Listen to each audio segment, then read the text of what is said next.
রূপান্তর টেলিভিশন।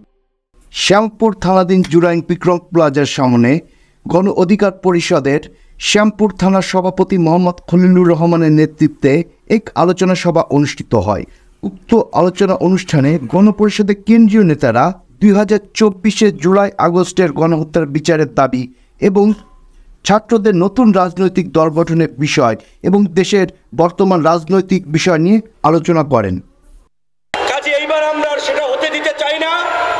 আমরা আমজনতার নেতৃত্ব প্রতিষ্ঠা করতে চাই, নাগরিকদের অধিকার প্রতিষ্ঠায় সাধারণ মানুষকে নেতৃত্বে বসাতে চাই, ভালো মানুষকে ভোটের মাধ্যমে নির্বাচিত করতে চাই। তাই আগামীতে যে জাতীয় নির্বাচন হবে, স্থানীয় নির্বাচন হবে, আমরা চাই প্রত্যেকটি এই নির্বাচনে এই গণ অভ্যুত্থানের শহীদ এবং আহত পরিবারের লোকেরা নেতৃত্ব পর্যায় থেকে তাদের স্বজনেরা সেই নতুন বাংলাদেশ বিনির্মাণ করার জন্য, ফ্যাসিবাদ মুক্ত বাংলাদেশ বিনির্মাণ করার জন্য জীবন দিয়েছে, সেই বাংলাদেশ বিনির্মাণ হোক তাদের হাত ধরে।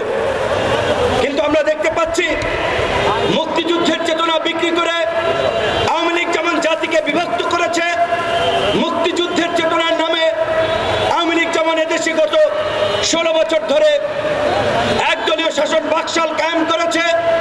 মুক্তিযুদ্ধের পরপরই 72 সাল থেকে 75 সাল পর্যন্ত শেখ মুজিবুর রহমান যে সময় ক্ষমতায় ছিলেন, মুক্তিযোদ্ধাদেরকে দিয়ে করেছিলেন, দেশে একটা নৈরাজ্য তৈরি করেছিলেন।